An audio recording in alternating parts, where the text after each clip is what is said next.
дахиад амьсгал авмаар байгаа үед авдаг шүү. Цаа 2 секунд түгжээд дотоод далд тухамсар минь. Тэгээ өөрөө хөдлөөгүй мөртлөө ингээ өөрөө хөдөлчих. Цаанаас далд тухамсар даалгавар авангуудаа тухайн хүний хөдөлгөж. Тэгэхээр за далд тухамсартаа талархаараа нүдээ шууд ингэж нэхгүй шүү. Тарих маань тавширсан далд тухамсар холбогдсон. Энэ юу гэхээр миний даалгаврыг хүлээн авахд бэлэн. Одоо би яг даалгавраа өгчөж болно, кодлж болно. Тэр трама руугаа ороод ямар сүрэгтгэл нэмшлээд тэрийг хоёргож болдог.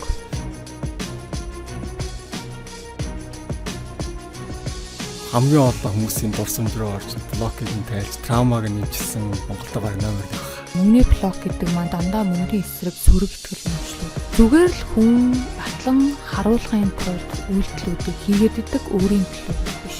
Бидний манифест гэдэг чинь ер нь бол анзаарсан дээр үеэс угаасаа юм чинь ашиглаад ирсэн залбирал баггүй. Хүн өөрийнхөө далд тухамсараас гадна хүний далд тухамсарт холбогдож болдог баггүй.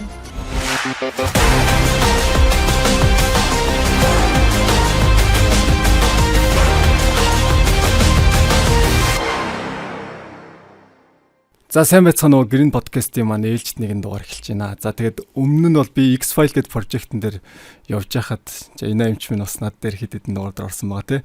Тэгээд яг Green podcast гэд нэрлсэн яг энэ подкастн дээр маань одоо анх удаа ирж байна тий. Тэгээд өнөөдөр бит хоёр бол бас нэлээд өргөн сэдвээр ярилцсан. Гэхдээ түлхүү сэтгэл зүйн тэр нөгөө мөнгөний блок гэдэг байгаа шүү дээ тий. Тэрийг дэлхүү яри гэж бодож байгаа. Ягаад тэгэхээр би Жайна эмчийн мөнгөний блок тайлах сургалтанд өөрөө суусан байгаа. Тэгээд сэтгэл бол маш өндөр байгаа. Тэгээд энтэйгээ холбоотой ер нь асуултууд бас асуугаад явчих гэж бодож байна. За тэгээд би яг таныг бас сүүлд бодод байна л да. Та ер нь Монгол терапи эмчилгээг баг хамгийн олон өндөр хийсэн юм баха Монголда. Тэгж бодогдоод баха. Хамгийн олон одоо хүмүүсийн дурсамж руу орж блокийг нь тайлж те травмаг нь нэмчилсэн Монголда баг номер 1 байна. Ер нь маш олон хүнд үржилсэн байгаа тий. Тэ дандаа нөгөө далд тухамсрын түвшинд одоо сөрөг ихтгэл үнэмшлүүдийг тайлахын тулд яалтчгүй тэр хүмүүсийн хамгийн эмзэг сэдв болон тэр хүүхэд насны сэтгэлийн шарх авч исэн үе рүү очдог байхгүй юу. Өнөөдрийн амьдралыг ярилцаад суух биш, ихэвчлэн тэр ихтгэл үнэмшил хаана суусан нь чухал байдаг болохоор дурсамж руу айгүй их орсон байх гэж бодож байна. За харин тийм Монголда баг хамгийн хүмүүсийн дурсамж руу орсон байна. Тийм өнгөрсөн амьдрал руу ер нь их орсон гэж бодож байна. Тэр мэдээж маш их нууцлдаг тийм хувийн нууц. Тийм ер нь бол нууцлан тэр хүний ихтгэл үнэмшил тэр далд тухамсарт програмчлагдсан байдлыг л яаж тэрийг хувирах уу гэдэг дээр л миний оюун ухаан ерөөсөө 99% тэрийг бодоод идэг болохоор хүн ямар ч дурсамж, ямар ч одоо сэтгэлийн шарх авч болно тийм. Хамгийн гол нь тэр хүнд мэдрэмжүүд болон далд тухамсар тэр кодлогдсон сөрөг програмуудыг л одоо эерэг хамгийн сайнаар тултлан тэрийг өөрчлөх ёстой гэдэг л зарчмыг баримталж ажилладаг. Тийм болохоор дараа нь тэр хүний өмнө нь ерөнхийдөө ийм хүн чинь ийм л мэдрэмжтэй гэдэг л надад баримжаа үлддэг. Тэгээд тэр хүнийг айгүй гоё өөрчлөгдсөнийг харахаар надад үнэхээр гоё урамтай гоё байдаг байхгүй юу. За би тэгээд мөнгөний блокийн сургалтанд би өөрөө сууж утсан байгаа тань тий. Тэгээд маш сонирхолтой, маш гайхалтай үр дүнтэй сургалт байлээ. Тэгээд шулуух асуумаар байна. Гэт шууд орлого баг ингэ нэмэгдсэн. Баг зэрэг нэмэгдээд явж байгаа. Яагаад тэгж юм? Ер нь бол энэ сүүлийн үед маш их эрдэмтэд энэ байдлыг нотолж байгаа. Квант физикийн шинжлэх ухаанаар ярьж байгаа шүү дээ тий. Энэ квант физикийн шинжлэх ухаанаар бол квант өсрэлт гэдэг айгүй их яригдаад байгаа. Та хэд сонсож байгаа бах тий.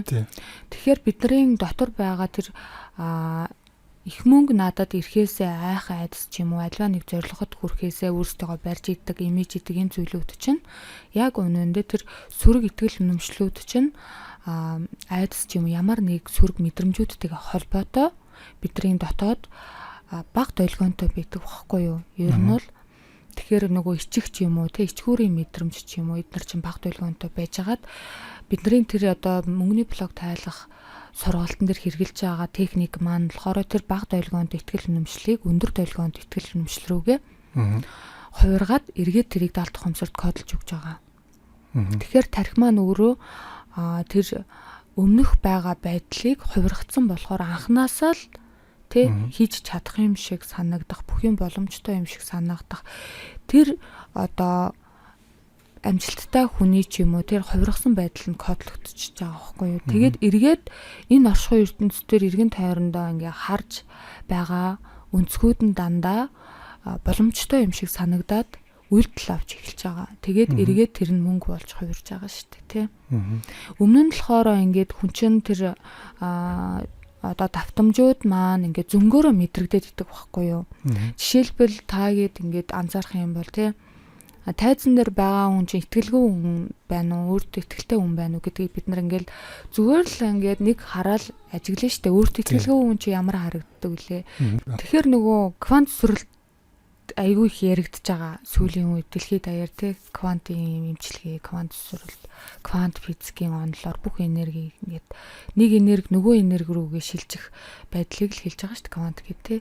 Тэгэхээр бидний дотоод тэр доогуур давтамжтай итгэл үнэмшил тэр зүйл маань дээгүүр давтамж руугаа шилжиж байгаа байхгүй юу. Эргээд бид нар дээгүүр давтамжтай тэр энергиэрээ бүх сайн сайхан зүйлийг татах одоо энерги хүчтэй болж байгаа гэсэн үг байхгүй юу. Тэр хүний дотоод энерги нь өөрийнхөө хүч нь эерэг одоо бүтэмжтэй зүйл рүүгээ ингээд зарцуулж ин гэсэн үг. Өмнө нь болохоор бүтэхгүй гэдэг байсан бол тэр нь айдас ч юм уу өөртөө итгэлгүй мэдрэмжийг боловсруулахад зарцуулагдсан шүү дээ. Хүний энерги чинь тий. Тэгэхээр одоо ингээд физикийн тэр одоо квант физикийн онлоор одоо маш их эрдэмтдийн ярьж байгаа тэр өсрэлтүүд гэдэг маань яг үнэндээ мөнгөний блог тайлах сургалтын тэр 9 үе шаттай техник чинь байгаа байхгүй. 20 минутын техникээр тэр бүхэл бүтэн онолыг ингээд тухайн хүн өөрийнхөө давтамжаа хувиргах тэр техник болоод өгчөж байгаа. Тийм. Тэгэхээр ер нь бол штэ хүний итгэл үнэмшлээс хамаардаг. Тийм. Мөнгөний блог гэдэг маань ерөөсөө л дандаа мөнгөний эсрэг сөрөг итгэл үнэмшлүүд байгаа байхгүй юу? Тухайн хүний даалт ухамсарт байдаг. Тэгээд тэр чинь нөгөө програмчлагдсан ер нь зан төлөв болоод үйлдэл болдог.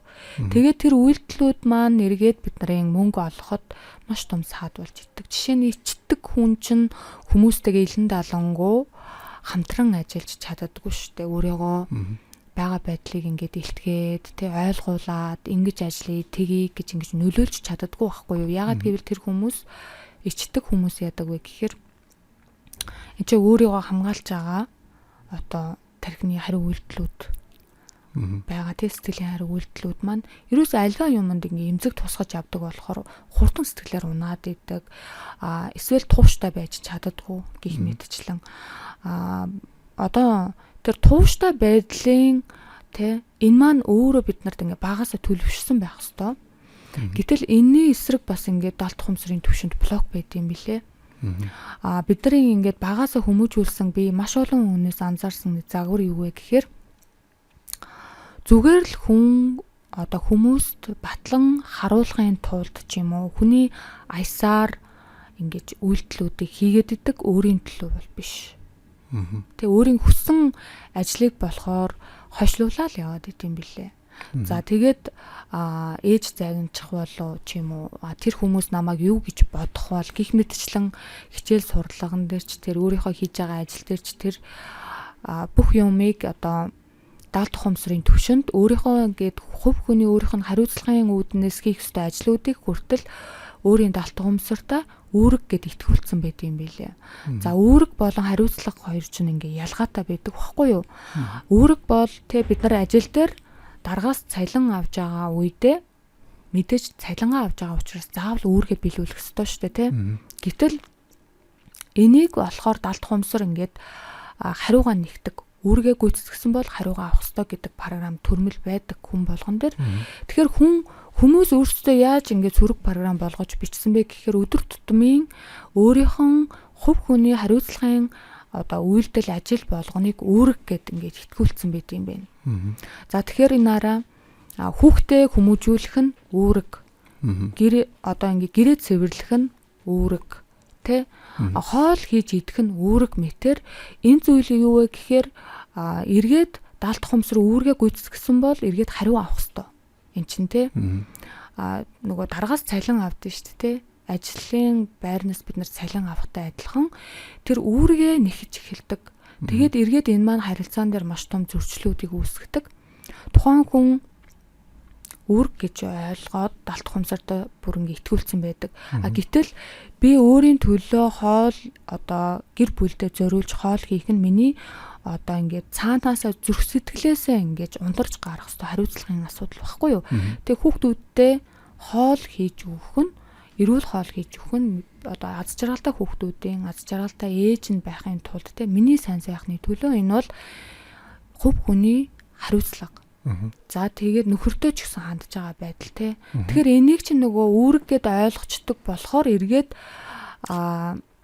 бүх зүйл дээр энэ байдлаараа хандаад идэм байна. Жишээлбэл би чинь гэрээ цэвэрлэлсэн штэ яагаад гэр орноо завааруулад байгаа юм гэд жишээ нь ээжүүд те. Нөхөртөө би ингээд сэтгэлээ гаргаж ингэж бүх юмаа зориулаад байна. Би өгөөдийн зориулаад байна. Эргээд надад өгөх ёстой юм байхгүй. Мэтэр эргээд нөгөө далт хумсар чинь цаанаасаа ингээд хариугаа ингээд нэхэд идэг байхгүй юу. Тэгэхээр эн чинь нь штэ бүр ингээд альва юмыг буруу кодлсон байдлаасаа болоод энэ ажил дээр ч гэсэн яг ийм байдал үүсдэг. Жишээлбэл тэр ажил дээр үүргээ гүйцэтгэх бол эргээд би өөрийгөө өнлүүлэх ёстой тий. За тэгээд хувь хүний зүгээс бас хариуцлагын асуудлууд давхар байгаа. Тэ альва юмыг чи хүнтэй ашигтай юм өгж байгаа бол чи бас тэр зүйлийн өмнөөс би хариуцлах үүрэх ёстой. Тэ тэгэхээр энийг чинь ингээд үүрэг хариуцлагыг андуурдаг хүмүүс. Тэ тэгэхээр аливаа юм бүтээгээд өгж байгаа бол эргээд тэр зүйл чинь тухайн хүнд ашигтай байж ижил эргээд чамд орлого орж ирдэг байхгүй юу. Тэгэхээр энэ дээр чинь ингээд хүмүүс яаж хүлээж авдаг вэ гэхээр за зүгээр өнөө маргаашийг л бодоод тэ аливаа юмыг далт хумсрын төвшөнд ингээ ачаа болгож авцсан байдаг. Тэгээд дуртай дургу нөгөө ажиллаа хийдэг. Тэгээ ямар ч сэтгэл гараагүй болохоор тэр чинь чанартай биш. Эргээд чамд орж ирэх мөнгөний урсгал чинь хаагдаад иддэг. Тэгээд энэ хүмүүс чинь нөгөө ажлаасаа нөгөө хашраад иддэг, юмаа хойшлуулад иддэг. Ерөөсөө нөгөө хариуцлага үүрэг гэдэг нь холион бантан болчихсон байдаг байхгүй юу. Тэгэхээр үүрэг бол үүрэг. Би заавал биелүүлэх ёстой. Эннийхээ эргээд би үр шимийг авч байгаа болохоор тий энэ бол хүссэн хүсээгүй биелүүлэх ёстой зүйл байгаа. Хариуцлага болохоор би хариуцлагатай байснараа илүү одоо миний зүрх сэтгэлээсээ нөгөө хийж байгаа ажил маань ч тэр гэр бүлтэй харилцаж байгаа байдал маань ч тэр тий хувь хүний байдал маань зүрхнээсээ ундран гарч ирэх ёстой зүйл байхгүй юу. Тэгэхээр энэ хоёр хосолж байж хүн амжилтанд хүрдэг. Хариуцлага гэдэг зүйл маань далт хумсарт байхгүй энэ програм бичигдээгүй бол зөвхөн бүх юмыг дарамт ачаа мэтэр ингэж кодлоод авсан хүмүүс чинь хичнээн хичээгээд ингэ шандрах гад идэг. Тэгээд амрах ёстой гэд те ажлаа хойшлуулад идэг. Тэгтээ нөгөө үүргээ гүйцэтгэх ёстой болоод идэг. Амарсан ч биш, амраагүй биш. Ингээд хоёрын хооронд ингээ энерги нь ингээд шалдими ингээ явцдаг байхгүй юу. Энд чинь өөрөө юм бас далт хумсрын ингээд аливаа юмд хандж байгаа энэ загваруудын нэг төрөл. За энийг болохоор ингээд ялгаж, саалгаж те одоо ингээд тайлах трансформац маань өөрөө тэр юун дээр орсон байгаа. Мөнгөний блок хичээл дээр исэн үе шаттай техник байгаа шүү дээ. Тэргээр орцсон байгаа. Аливаа хүн чинь нэг ээжийн жишээлбэл ийм хүмүүс маш их бас байдаг байхгүй юу? Тэ одоо ингээ гэртээ ирсэн ч ажил дээр байсан ч тухгүй өөрийн гэсэн нэг орон зай байхгүй мэтэр байдаг хүмүүс. Аливаа юмыг ингээд зүгээр өгөхгүй зүгээр өнөө маргаашийг аргадаад л амьдраад байя гэдэг иймэрхүү нэг далт хумсрын загвартай байдаг. Тэгэхээр ийм хүмүүсийн загварыг одоо хуурахгүй л бол яадаг вэ гэхээр ерөөс амжилтанд хүрч чаддаггүй мөнгөний маш том блоктой гэсэн үг байхгүй юу. Үүрэг хариуцлага хоёр хослсон байх ёстой. Тий, одоо чи үүргээ гүйцэтгэгчл байгаа бол бас хариуцлагатай хандах ёстой. Яагаад гэвэл чиний дотроосоо ундраад ингээд чин сэтгэлээсээ хариуцлага хөв гүнээр үүднээс хариуцлагатай бас ингээд хандж байгаа байдал чинь эргээд тухайн хүнд ингээд хүрдэг, ашигтай байдаг. Хүн яг хинт хэрэгтэй зүйл хийж гин тэ тэр хүнд эргээд нөгөө солилцоо байна штэ. Тэр хүний тэрийг ингээ хүмүүс авах гад идэг тэ. Надад энэ зүйл хэрэгтэй байна үнэхээр гэд ингээ талархаад ингээ аваад идэг болохоор эргээд тэрэндээ урамшаад хүний ингээ бизнес нь ч бай. Орлого нь ч бай, орчин нь ч бай, хамт олон ч бай, айгүй гоё байдаг байхгүй юу? Таны яг ярианаас сая яг ойлголоо л та. Ер нь явж явж мөнгөний блок тайлна гэдэг чинь хүний юу нэг тэр юу байгаад байна л да. За юу гэж илэрхийлж хэлмээр юм. Мөнгө гэдэг чинь хүн штэ цаана те. Нөө борлуул нь худалдаа авал тийм те. Худалдаа авах гэж хүн цэвэр харилцаа. Харин харилцаа тийм ч өөрөө. Мөнгийг хаанаас авах юм? Хүнээс л авна те. Хүнээс авах тэр хаана байгаа хүмүүсийн карманд дансанд нь л байгаа байхгүй юу?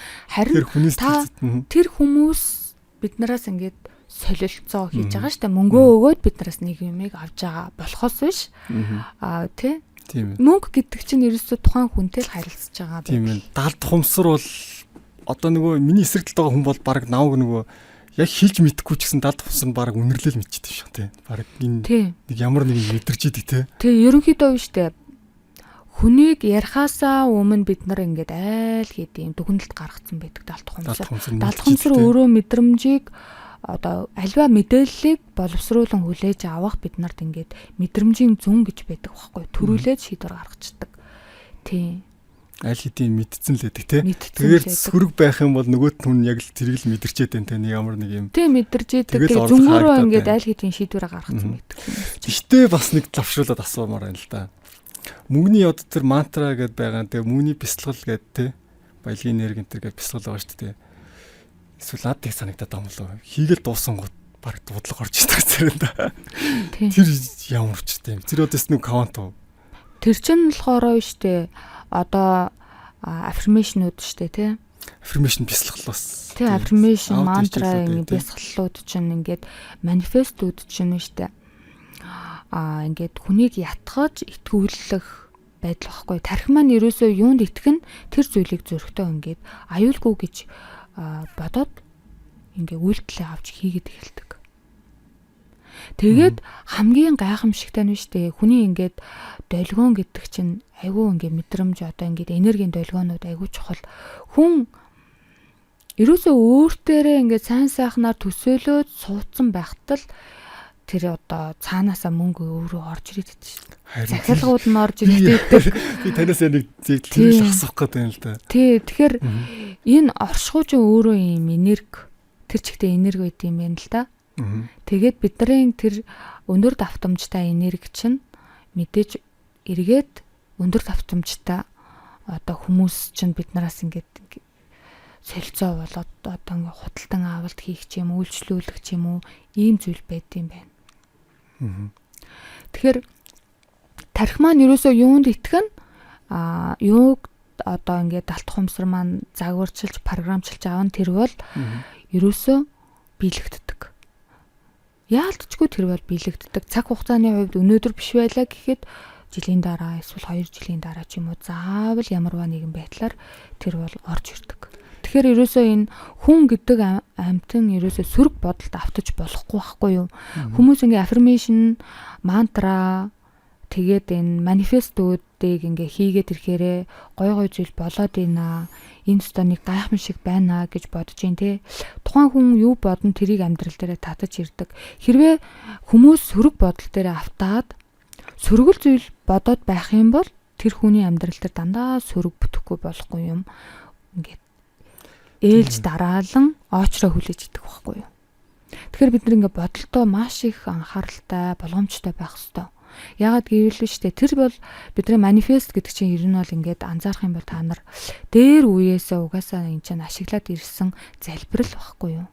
За барыг тийм ээ. Тэ нөгөө нэг тарин марин уушин юм уншиж гэдэг шүү дээ. Тэгэхээр тэрийг чинь орчин үед арай нөгөө боловсруулад те энэ манифест гэдэг зүйлдээ яг тэр зүйлийг одоо цагаар төсөөлөөд болж байгаа мэтэр тэрийг авсны дараа сэтгэл санаа чинь ямар болох вэ? Баяр баясгалтай болох уу те? Тэр мэдрэмж шиг яг мэдэрч байгаа төсөөлөөрөө гэж хэлж байгаа те. Тэгэхээр ингээ мэдрэмжийн давтамж холигдох хэрэгтэй болж байгаа байхгүй юу? Баяр баясгалын мэдрэмжийн одоо давтамж нь өөрөө 500 байгаа. Тэгэхээр энэ чинь өндөр давтамжтай болчихж байгаа. Ингээд тархи маань тэр баяр баясгалын мэдрэмж оронгуудаа яг энэ зүйл миний эзнийг ингээд баяртай байлгадаг зүйл юм байна гэд эргээд тэрийг кодолж аваад амьдрал дээр татаж оруулаад ирдэг. Тэгэхээр одоо миний нөгөө нэмэт хэлэх гэж байгаа юм маань юу вэ гэхээр зөвхөн бид нар сайн сайхныг бодож байгаа маань залбирал дээр л багтаад сөрөг юм бодож байгаа залбирал багтдаггүй гэсэн үг биш байхгүй юу? Сөрөг бодлууд чинь өөрөө сөрөг манифест байхгүй юу? Сөрөг бодол бодоод ирэхээрээ хүн бас ингэ төгшөж айх янз бүрийн тийм мэдрэмжүүд үүсч эхэлдэг тий. Сөрөг давтамжийн.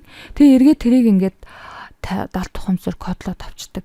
Ингээд далд тухамсар кодлоод авсан бол тэр зүйлийг чинь амар зүйл битгий хөдөл зуухт үйлдэл битгий хий гэж тэгээд идэг гэсэн үг байхгүй юу? Хүн төрлөختн санамсаргүй энэ оршихуд ирээл ингээд санамсаргүй байдлаар явж байгаа зүйл биш байхгүй юу? Цаанаа ингээд оршихуйн зохицуулах гэж нэг юм байдаг.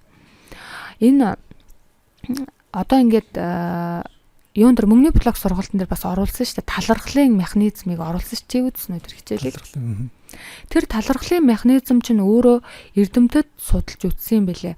Яагаад альва юм болгон дээр байгаа зүйл болгон дээр талархаарай гэж хэлж байгаа вэ гэхээр альва талархлын давтамж эргээд биедэд хувирган таны амьдрал дээр авчрахтаа 3 дахин нугалдаг юм байна.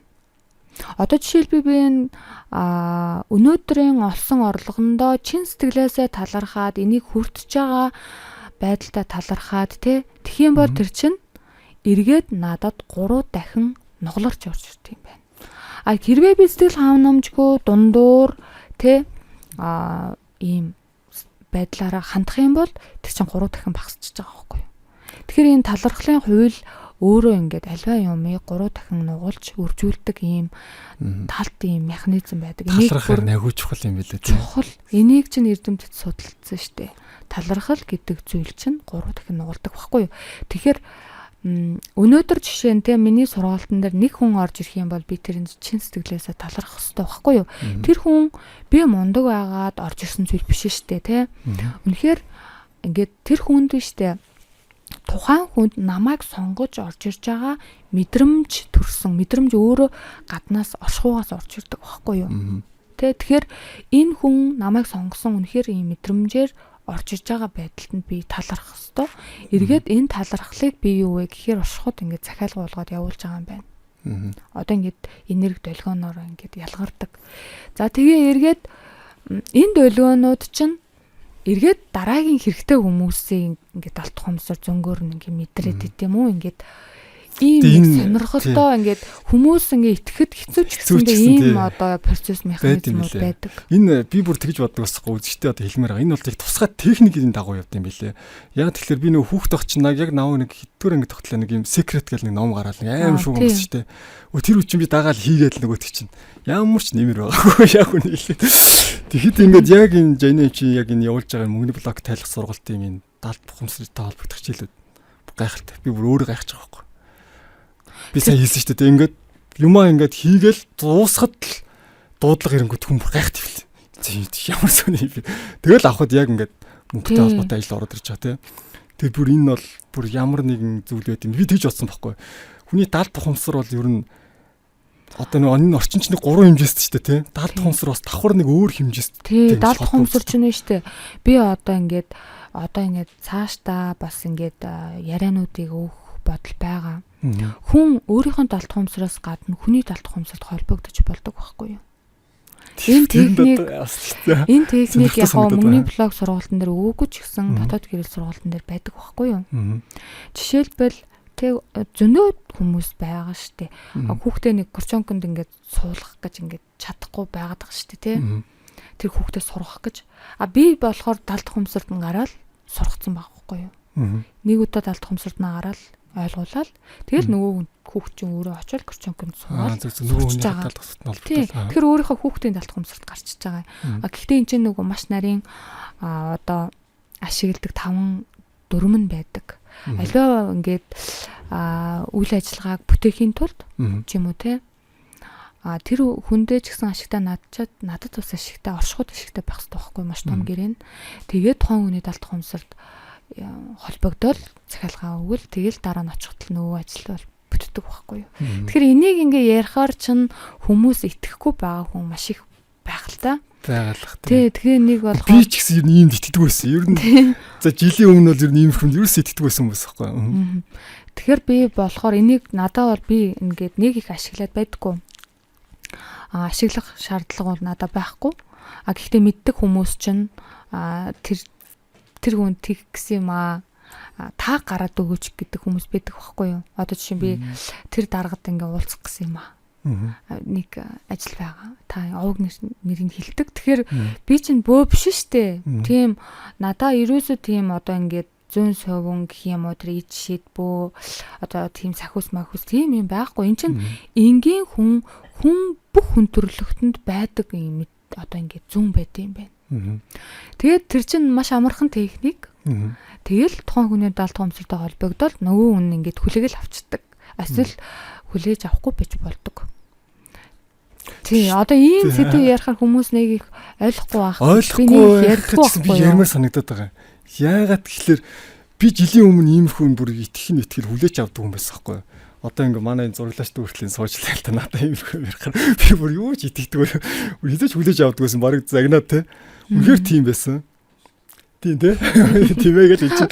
Тэгээд тэгтэл ингээд жайна юмштай тааралдаад ер нь ингээд хичээлүүдийг аваад те янз трансформац тэр терапи эмчилгээнд ч гэсэн ингээ аваад үзснээс миний бодол бүр ингээ маш их өөрчлөгдсөн. Тэгээ ер нь сүлээд ярмаар санагдаад байгаа байхгүй. Ер нь яад иймэрхүү юмнуудыг ярих хэрэгтэй юм байна. Ер нь бол яг нөгөө терапинд орж үзсэн хүмүүс л маш сайн ойлгодог. Орж үзээгүй хүмүүс бол ойлгохгүй байхгүй. Мэддэг яг мэддэг болсон юм билээ те одоо энийг ерөөсөө маш сайн мэддэг болсон те. Ер нь бол ер нь сүүлийн үед далд хумсрын тухай хүмүүс маш их ярьж байгаа. Гэхдээ энэ далд хумсар чинь чиний одоо ингээ хүч далд хумсар бүхнийг чаддаг гэд бас хамаа намаагүй ажиллаад тахаар чинь яг одоо мэддэг хүн дээр нь очихгүй бол эн чинь бага насны одоо тэр далд хумсрын гүнд нь маш сайхан ингээд нууцсан шарах ч юм уу тэд нар ингээд сэтэрсэн хүмүүс байдаг.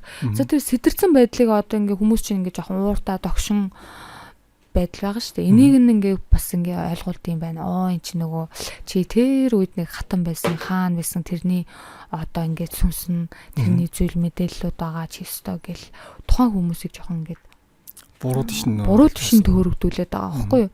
Одоо ингээд яг ингээ мэдэгдээд байна. Сургуультанд ингээд өмнө нь далд хумсрын сургуультандаа суудсан хүмүүс орж ирэхээрээ энэ техникийг ашиглахдаа нөгөө өмнөх сургуулийн юмараа хойлж ухтгаад юунд өөрийнхөө трама биш өөр байгаад байгаа байхгүй юу. Тэгэхээр ер нь бол бас дураараа бас байж болохгүй. Тодорхой хэмжээний юутай тэгээд үштэй. Бас ингээд нэмээд хэлэхэд хүн одоо ингээ миний ингээ техникүүд дотоод гэрэл дээр ч тэр мөнгөний блок дээр ч тэр ашиглаад байгаа техник левел 1 байхгүй юу. Энд чи левел 2 3 4 5 гэл зөндөө явдаг байхгүй юу. Тий, одоо дотоод гэрэл сургалтыг төгссөн нэг сурагч маань хандж байгаа байхгүй юу. Жишээ нь одоо Япон, Инд байгаа тий Австралид ч юм уу тий энэ тэр хүмүүс маш сайн эзэмшээд авцсан. Тэгээд бага насны далд хумсрын гүнд нь сөрөг програмчлаад суулгаж авсан шархуудыг одоо тэр гешталтыг хаадаг техник. Тэгэхээр энэ техник маань бага насны трама тэрэн дээрээ ажилдаг. Ер нь бага насны одоо гешталтуудыг хаадаг техник байхгүй юу. Тэгэнгүүт одоо тэр хүмүүс маань тэр мэдрэмж ингээ орж ирэхгүй байх сарнаад байна. Ер нь бол тэгээд энэ одоо ямар учиртай гэж асуулт асуугаад орж ирээд байгаа хүмүүс маань тэд нар бол левел 2 руугаа ингээд орсон хүмүүс байгаа байхгүй юу. Тэр хүмүүс ингээд орж ирээд дахиад одоо цаг аваад ажиллаад үцгэд биш үү. Удмын гешталтууд нэгдсэн байдаг. Одоо ингээд хүмүүс ингэ хэлээд байдаг шүү дээ удам судрын тэр хүч чадал гэдэг зүйл бид нарт ингээ хол сонсогдоод тийм шиг байгаа. Гэхдээ энэ чинь хол биш байна. Энэ чинь маш ойрхон одоо тантай ажиллаад тэр чинь ингээ тодорхой гараад ирдэг байхгүй юу. Би биш дээ яг өчигдөрхөн Японоос холбогдсон хүнтэй ажилласан тэр хүн бол маш сайн ажилласан. Дотоод гэрэл сургалтын нэгдүгээр байсан хүн байхгүй юу. Тэгээд тэр хүнтэй ажиллахад удмын гештальт нь байсан. Жишээ нь тэр хүн багын гештальтуудыг хаах гэдэг чинь тусдаа. Тэрний одоо шинж тэмдгүүд нь тусдаа. Удмын гештальтын шинж тэмдгүүд нь тусдаа бидэг. За энийг би ойлгохын тулд бас 8 сарын хугацаа зарцуулсан байгаа байхгүй юу? Тэр хүмүүсийн одоо удмын гештальт нь юу байсан бэ гэхээр бүр ингээд далд тухамсартай холбогдонгуудаа ээжийн хөвлөө аавын биеийн дотор бас аавын бэлхүүс байгаа ш. Тэрийг өнгөрөө заяа бүр эмээгийн хөвлөд байхдаа аав нь трама авч ирсэн юм билээ. Тэрийг хаагаад хүчингуудаа нөгөө хүн сэргэж байгаа байхгүй юу? Шууд үрдэн доор нь гараад тий. Тэгэхээр ер нь бол ингээ удмын бас юм гештальтууд гэж байдаг. Удмын ингээд сэтгэлийн шархууд гэж байдаг. Тий. Энэ маань ингээ карма гэж хэлээд байдаг шүү дээ. Тий. Ингээд хүүхдүүд дээр нь ингээ ороод ирдэг. Тэгээ одоо ингээд заримдаа ингээд хүмүүс ингээд надад орж ирэхдээ ингээ хэлээд идэв.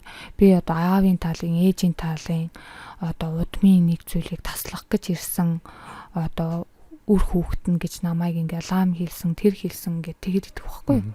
Тэр хүмүүс тэрээ ингээд ажиллахад эхлээд угаасаа багын өөрийнхөө одоо үзэж туулсан зүйлээ хаадаг гештальтуудыг. Одоо ингээд хүмүүс ингээ ойлгоход бас хэцүү байгаа хэл та. Хоёлаар нэлээд дараагийн төвшний яриад байна. Тэгээд энэ гештальтууд гэдэг юу яриад байгаа юм бэ гэхээр штэ. Энд чинь ерөөсөө л ингээд сөрөг хариу үйлдэл гаргаж байгаа сэтгэлийн гүнд нь байгаа шарах байхгүй юу? Одоо жишээ нь би хин нэгэндээ хэрэлддэг хүн байвал би угаасаа юм хэрэлддэг. Ийм биш. Эний цаана нэг асуулт байдаг. Тэрийг ингээд засаад өгөхөд энэ хэрэлддэг зан төлөв засарчдаг байхгүй юу? За энэ нь засарлаа, багын бүх зүйлүүд нь ингээд засарлаа. Тэнгүүд удмын руу ордог юм бэлээ. За тэрний цаашаа юу руу орох юм би мэдэхгүй байна. Ямар ч гэсэн багын өөрийнхөө яг туулсан гештальт хаах хэрэгтэй юм байна. Тэгээд удмынхаа хаах хэрэгтэй юм байна. Эцсийн эцэствэжтэй хүн төрөлхтөн гэдэг зүйл чинь юуны төлөө байдаг вэ гэхээр энэ миний ойлгосон зүйл шүү дээ. Зүрх сэтгэлийн хувьд бол бид нар бүгдээрээ нэгдээ нийлээ бид нар энэ оршуу хамт нэг гэж ингээд идэм байна. Жишээлбэл одоо ингээ хэрүүл маргаануудыг ухаад ингээ үзэхэд дандаа ингээ намайг ойлгосонгүй, намайг дэмжсэнгүй гэдэг байхгүй. Намайг ойлгооч би чинь чиний нэг болохыг хүсэж ингээл одоо наад захын жишээнээр эхнэр нөхрийн хооронд ийм зөрчил үүсдэг шүү дээ. Эхнэрүүд чинь намайг нөхөр ойлгосоо гэж би хүсдэг даанч ингээ ойлгохгүй. Бидний асуудал энэс болдог гэд хэрүүл маргаан дандаа ийм байдлаасан. Тэгээ яагаад ойлгох гээд байгаа юм бэ гэсэн чинь бид нар төрөхдөд тийм төрөмөл байт юм байна. Ерөөсөө тэнгуудаа бид нар ойлгогдоод ингэж одоо хамт ингээд гоё ингээд оршиж амьдрахыг хүсдэг юм байна. Гэтэл энэ явдал дунд нөгөө намайг ойлгохгүй түлхэх ч юм уу тийм хүмүүсийн хандлага эргээд би үн цэнтэй төрдөг юм байна л та. Тэгээд энийг чинь тархичнд хамгаалдаг юм байна. Тархич нь дандаа хамгаалах урвалууд үүсгдэг. Тархи хамгаалаад идэг, зүрх нь ингээд нийлхийг хүсэж идэв юм байна. Энэ оршихуй ертөнцийг би ингээд хоосон одоо ингээд оршихуй одоо юу гэх юм. Тийм байдаг. Одоо гэгэрл өргөө тиймүүлдэг гэх юм. Одоо гэгэрлийн хамгийн дээд түвшин нь чинь ерөөсөө амар амгалан хоосрол гэж байгаа шүү дээ, тий.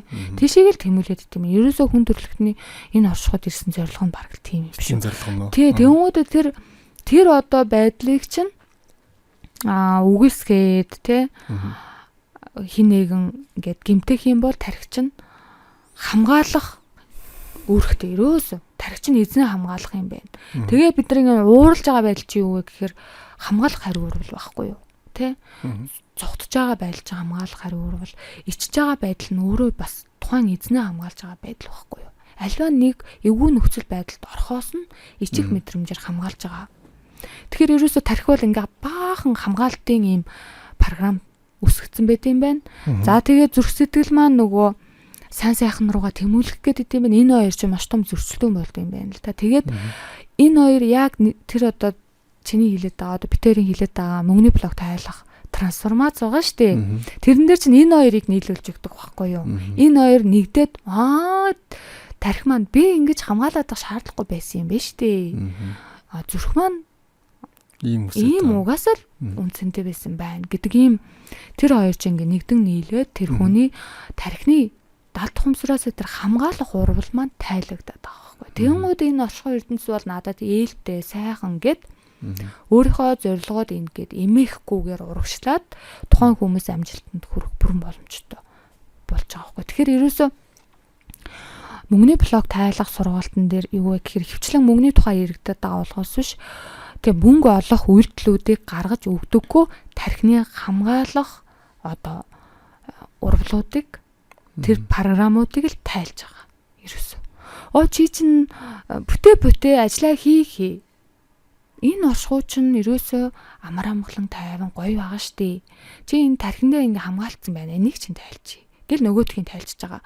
За тэгээд олонний одоо дунд ороод те ажлыг гэвэл те энэ хүн намайг хуурчих болов. Эсвэл миний энэ бизнес ингээд явахгүй одоо энэ оруулж ирсэн бараа маань зарагдахгүй баха гэдэг чи юу вэ гэхээр бас л энэ тархины хамгаалаад байгаа.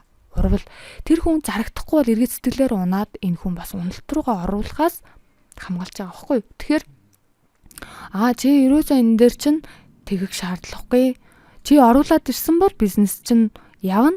Наадахыг чи хэрэглэх хүмүүс өчтөө ч нөө байна гэдэг ийм итгэлийн өгөөд тэр хамгаалаад байгаа тархины урвалыг тайлаад өгч байгаа байхгүй. Тэнгүүд ерөөсөө тархин дээр тийм юм байхгүй хүмүүс чинь итгэл дүүрэн сэтгэлтэй ингээд урагшилж амьдарч байгаа байхгүй. Тийм ер нь бол иймэрхүү. За яг хоёул жоохон next level бас ярьж шиг болоо. Тэгээ хүмүүс маань ингээд яг мэддэг хүмүүс мэддэм бэлээ. Ер нь энэ талаар бас зарим хүмүүс яг сайн мэддэг болсон юм бэлээ. Тэгээд би ч нөгөө гадаадд байсан. Тэгээд Солонгост нөгөө ажиллаад явдаг байх чинь нөгөө гадаад байгаа хүмүүс чинь бас айгу юу болчт юм бэ? Сэтгэлгээ ингээд хитрхийн нөгөө нэг реалны гэх юм уу те. Ерөөсөө л нөгөө нэг яг тэнд чинь нөгөө яг хөсөөл гаргаж иж мөнгө олон те. Тэгжиж л ингэн гэдэг нэг юм диаграмд орсоор байгаа яг тэгс сэтгээд байдаг. Тэнгүүд одоо гадаад байгаа найзуудаа хэлмээр л жоо өргөн сэтгэх хэрэгтэй юм байлээ. Нэрэл ийм сургалттай ийм хүнд ингээд үзэж хүн бас нүдэ нээх хэрэгтэй юм байлээ шүү гэж хэлмээр байна. Энд дэр нэг юм юмч хэлмээр байна. Гадуур ийм нэг хальт рил үзчихлээ л те. Нөгөө фэйсбүүкээс ч хэлээ. Хүн тууштай байгаад эн чинь ерөөсөө амжилт чинь биш. Эннээс өргөн сэтгэх ёстой. Тууштай байдал чинь ер нь бол чамаа 100% амжилтыг чинь авчирч өгөхгүй гэдэг рилийг хальт үзсэн байгаа байхгүй. Тэгмээ би энэний эсрэг бас ягаад тууштай байдлыг үүсгэж байгаа юм шиг надад санагдсан. Хэрвээ биш тэ үнэхээр тууштай хүн байвал энэ бол маш том давуу тал. Тэгээ юмны ард гарч чаддаг тууштай эн чинь өөрөө маш том ингээд даалт хумсарч суудсан ингээд програм байхгүй юу. Энэ хүнд биш тэ бүх зүйл боломжтой гэдэг програмын суулгаад өгчих юм бол маш амархан хурдан амжилтанд хүрнэ. Хамгийн гол нь маш олон блогоо тайлж байгаа ч гэсэн тууштай сэтгэл тэр одоо ингээд зан төлөв суугаагүй хүмүүс бас ингээд удаан явна штэ. Хэрвээ та үнэхээр тууштай байвал энэ чинь өстой супер байна. Тэ? Та хэрвээ юмнаас ингээд болгоомжлдог хэд ингээд ургуулan бодод хүнтэй итгэдэггүй зөвхөн одоо хөдөлмөрлж ээжэл мөнгө олдог гэдэг итгэл үнэмшилтэй байвал манай мөнгөний блог тайлах сургалтын дээр ороод ирэх юм бол өстой нэрээ тэр тархины тэр одоо хэд ингээд их мөнгө олж ирэх хийг ингээд хамгаалсан програмууд байгаа шүү дээ тийм. Тухайн эзнээ хамгаалахын тулд их мөнгө чи өөрөө бас их хариуцлах тийм их одоо ажил оногдно гэх мэтчлэн даалт хумсаар ийм програмтай хүмүүс чинь тууштай байсан ч их мөнгө олж чаддаггүй байхгүй. Тэгэхээр тууштай байвал та даалт хумсрын төвшөнд програма одоо яг сөрөг програмуудаа тайлцах юм бол ёстой ийм хүмүүс бол маш мундаг явна. Үнэхээр гайхалтай явна. Тэгэхээр ер нь бол тууштай байдал гэдэг чинь нэстэ багасаа суулгаж өгсөн аав ээжийн маш том гайхалтай хүмүүжил байхгүй юу. Энийг өстой юугаарч орлуулчихгүй гэж боддог. За хоёулаа тэгээд тууштай бай. Тэгээд сөрөг итгэл үнэмшлүүдэд тайл. Одоо ийм хүмүүс бол угаасаа л пүүжин болно. Тий. Өнөөдөр ингээд тууштай биш, юмны ард гарч чаддаггүй, хойрог, хойшоо тавигч хүмүүс чинь програма тайлаад мэдээж амжилтанд хүрсэн ч гэсэн тууштай хүмүүсийг тайлахаар маш хурдан байдаг. Айгүй хурдан юмаа ингээд биелүүлсэн байдаг байхгүй юу. Бүр ингээд ядаж хичээлээ сайн гэдлөө. Тэг хичээлээ ч гэсэн айгүй сайн гэдэг урамтай юм байна. За яг одоо ингээд хоёул буцаад нэг жоохон энгийн яриаар гоорой тий. Харин тий айгүй бас магадгүй зарим үзэж байгаа хүмүүс бас ярьж байгааг яриг нь ойлгохгүй байх. Жоохон энгийн төвшнөөс нь яриад эхлэе гэж бодож байна л та. Миний хувьд миний нөгөө подкастыг бас нэг подкаст хийдэг хүмүүс сонссон байна л да. Тэгээ таны ингээд тэр хүн өөрөө терапид ордог. Таны ингээ подкастуудыг сонсоод миний тарихын дээрээс наалдаагүй гэж хэлсэн. Арай жоохон 30 нэмэх хүмүүсийн яар тэд нар л хаглах юм шиг байна гэсэн баггүй юу? Тийм, яг мэдгүй хүний хувьд бол үнэхээр бас юу юм бэл л дээ. Ойлгомжгүй юм бэл л дээ. Би нөгөө тантай хамгийн анх нөгөө ярьжсэн хоёлын подкаст байна шүү. Тэр үчи ингээд одоо тэр подкаст үзсэн би юу ч ойлгоогүйсэн байхгүй юу? Ярьж байгаа. Тэнгүүд нөгөө таны хичээлд ч суугаад те таны ингээд юмд хийж байгаач болохоор ерөөсөө ингээд байнга ингэж мэдсээр хагаад одоо ингээд миний мэдлэг нөгөө нэг тодорхой төвшөнд хүрчингүүд яринд чинь ингээд ойлгоод байгаа байхгүй. Тэнгүүд нөгөө анх үзэж байгаа хүмүүс чи яг юу яриад байгаа нөх ойлгохгүй байх магадлал өндөр л дөө. Тэгэхээр хоёул бас одоо жоохон энгийн юмудаас ярьж ихтэй те. Одоо жишээ нь энгийн жишээ байж болно ш. Чи мөнгөний блог хичээл дээр ямар блогоо тайлсан юм? За тий яг наадах ярих гэнэ. Тэгсэн чи би ингэжсэн штэ. Та санаж нөгөө нэг миний хувьд нөгөө нэг юу байсан бэлээ. Мөнгө тэнцүү үнцэн гэдэг хүмүүсийн блогт байдаг гэдэг таныг хэлжсэн штэ. Тийм таны эхлээд нэг жоохон тайлбар л да тий. Энэ ийм ихтгэл үнэмшилтэй хүмүүс байдаг тий. Мөнгө тэнцүү үн цэн гэдэг маань юу вэ гэхээр мөнгөтэй болсон үедээ л өөрийгөө үн цэнтэй мэдэрдэг. Мөнгөтэй болсон үедээ л нөгөө өөртөө итгэлтэй болж ирдэг. Мөнгө нь багасаад ирэхээрээ өөртөө итгэлгүй болж ирдэг багхгүй юу? Тэгэхээр энэ юу вэ гэхээр даалт ухамсарын төвшөнд ямар энергитэй байдаг вэ гэхээр мөнгнөөс хамааралтай амьдралын. Тэгэхээр энэ хүн өөрөө өгнө үн цэнтэй мөнгийг энэ хүн бүтээх гээд байгаа шүү дээ. Гэтэл энэ хүний үн цэнийг мөнгө өгөх юм шиг л ингээд мөнгөний статус өөрөөсөө дээгүүр байгаа тий. Тэгэхээр альва хүн одоо даалт ухамсарын төвшөнд альва юмыг өөрөөсөө дээгүүр статустай тавих юм бол эн чинь одоо бараг зарим хүмүүс бурхны төвшөнд тавьчихж байгаа байхгүй юу. Тэгэхээр бурхан гэдэг чинь юу вэ гэхээр гар одоо хөрөмгүй зүйл штэ. Тэгэхээр даалт ухамсарын нэг чинь тэгж ойлгож эхлэх байхгүй юу. Тэгэхээр энэ гар хөрөмгүй юмны хойноос ингэ яваал энэ эргээд энэ чинь маш том ингээд боломжгүй юм шиг ингээд дарамттай юм шиг санагдаад ирнэ. Тэ? Юусээ тэр одоо хүмүүсийн хүрдээд байгаа баян тансаг тэр тэргүүмдний амьдрал надад ирэхгүй юм шиг. Нэг холын юм шиг санагдаад тийм мэдрэмж төрүүлдэг байхгүй юу. Тэгэхээр бид нар мөнгөний блог тайлах сургаалтын дээр энэ мөнгөнийхаа статусыг буулгадаг байхгүй юу. Тэ. Ингэснээр миний тарих бол би үнцэнтэй мөнгийг бол би бүтээж чадах юм байна гэдэг ийм статустай ирэх юм бол мөнгө бол тухайн хүнд үйлчилж эхэлдэг. Ирнэ. За чи ямар миний хувьд бол яг энийгээ блог тайлсны дараа би ч нөгөө амар тийм юм үүсэн баггүй. Яг мөнгө болчингууд л төвшөөлдөө за би ч нэг хин чив шиг болоод тэг ингээл нэг сонирн болоод хямраад юм тохгүй гэсэн. Одоо бол ингээд ажил орж ирээгүй мөнгөгүй байсан ч гэсэн амар тайван. Тэд тэргүүл би чадах юм чинь те. Тэд тэргүүл мөнгө ороод ирэх юм чинь гэсэн нэг тийм мэдрэмж маань ингээд нэг итгэл маань нэг ороод ирсэн юм шүү дээ. Ерөөсөө оршихуун тэр сайн сайхан мөнгө те дуусшгүй. Тий. Мөнгө гэдэг чинь ерөөсөө л хүмүүсийн за ер нь бол штэ би нэг юм хэлээдхий те. Өмнөх подкаст нар ясна уугүй юу мэдэхгүй. Энэ оршихуун ертөнцийн байгаа бүх зүйл өнгөө байдаг. За энийг хэлэхээр бас хүмүүс ингээд юу гэж бүх юм ингээд үнтэй гэж хэлж байгаа бах те. Юу үнэтэй байдаг вэ гэхээр тухайн хүний хөлс хөдөлмөр орсон зүйл л үнэтэй байдаг байхгүй юу? Жишээлбэл. Тухайн хүн яг үнэ. Цаг хугацаа энерги л үнэлж байгаа болохоос биш тухайн түүхий одоо эдэн оршихуй энэ их дэлхийн хөвлөд байгаа. Их дэлхийн хөвлөгөөс ургасан зүйл их дэлхийн хөвлөд байгаа зүйлийг л бид нар хэрэглээд идлээд байгаа. Тэ? Марксийн онол дээр ч гэсэн гардаг. Тий. Тэгэхээр энийг хэн бүтээсэн бэ? Тэр хүний хөлс хөдөлмөр орсон болохоор солилцоо болж байгаа байхгүй юу? Зүгээр тэр хүний хөдөлмөрийг л үнэлээд байгаа болохоос биш тухайн үндсэн зүйл нь өнгөө байдсан юм байна. Тэгэхээр энэ оршихуун эд баялаг ерөөсөө дуусахгүй. Би тухайн хүний хөдөлмөрийг үнэлэх би тийм хариуцлагатай байх хэрэгтэй байхгүй юу? Тэ? Өнгөө авах гэдэг чинь тухайн хүний хөлс хөдөлмөрийг ингээд шимэх гээд иддэг те би аавь гэдэг. Энэ бол угаасаа ядуур таагуулдаг та сая бас эдийн засгийн нэлээд чухал философик ярьжлаа шүү. Энд чинь бүр яг онол дээр байдیں۔ Тийм үү? Тийм яг онол дээр хүний хөдөлмөр шингэж тухайн юмны үн ингэж. Тийм. Тэгээд тухайн хүний өөрийнхөө үнэлэмжээс хамаарат бас бүтээсэн зүйл нь үн цэнтэй байгаад идэг. Одоо ингээ та нар харвал том брэндүүд чинь байгаа штэ. Нэр лого нь л зүгээр л үнэхээр үнцэнтэй амар үнцэнтэй байгаа байхгүй юу. Тэгэхдээ тэр чинь энэ оршихугаас биш бүр хар гэргээс авчихсан юм байхгүй шүү дээ. Бүгдээрээ л бүтээгээд энэ юу вэ гэхээр тухайн хүн өөрийнхөө дотоод энергитэй бодлыг биетэд хувиргаж байгаа шүү дээ. Угаасаа бодоогүй мөртлөө энэ зүгээр ингээд ингээд микрофон ингээд бий болохгүй шүү дээ. Энд чинь хүн ингээд зурна тий. Тэгээд дараа нь бүтээн. Энд чинь хүний бодлоосоо үүсэж байгаа энергиэр. Тэгмүүд тухайн хүн өөрийнхөө тэр бүтээсэн дотоод энерги өөрийнхөө үнцэнэн дээгүүр байх юм бол энэ хүний бүтээсэн бит болгоно нь маш үнцэнтэй байдаг. Тэгэхээр энэ тийм өндөр энергитэй ингээд бүтээсэн болохоор хүмүүст тэр чинь чанартай байдаг байхгүй.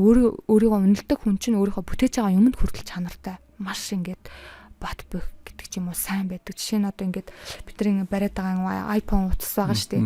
Энд чинь ингээд ямар тэнгэрээс буусан биш. Хүний бодол шүү дээ. Энийг анхууд ингээд зураад бодсон юм байлгүй дээ. Тийм биз дээ. Хүн чинь тэгээд хамгийн гол нь өөрийнхөө үн цэнэн дээгүүр хүн чинь энийг би бүтээж чадна гэдэгтээ 100% итгэлтэй байсан тий. Тэгээд энэ чинь угаасаа тэр хүн үн цэнтэй хүн чинь үн цэнтэй л чанартай хийсэн. Тэг эргээд энэ дэлхийд хаяр бид нар хэрглэж байгаа. Яагаад гэвэл хүнд хэрэгтэй зүйлийг өгж байгаа учраас бид нар авч байгаа байхгүй юу? Тийм биз дээ. Тэ? Бид нар аав гэж гоохгүй шүү дээ. Үнэхээр хэрэгтэй юм нь хэрвээ та хүнд өгье гэвэл тухайн хүний ямар асуудлыг шийдэж чадах уу? Хүн болгонд ийм потенциал байдаг. Би ингээд хэлдэг. Хүн болгон төрмөл ийм авьяас чадвар потенциал байдаг. Тэгээд тэрийг биштэй ингээд биетэд хувиргах өгөө нь тухайн хүний өөрийнх нь сонголт байхгүй юу. Ер нь хүмүүс боддог ийм нэг жишээнүүд байдаг штэ. Эднийх чинь ингээд хийцэн биш үү? Би энийг чинь энэ санааг чинь жилийн өмнө ингээд би яг бодож исэн байхгүй юу? Гэж хэлдэг байхгүй юу? Тэгээ би чинь энийг бүтээгээгүй. Тэгтээ энэ хүмүүс ингээд хийцэн байна. Би бас айгүй сайн байсан байна. Ингээд ийм шин санаа ингээд бодож исэн биш үү? Боддог.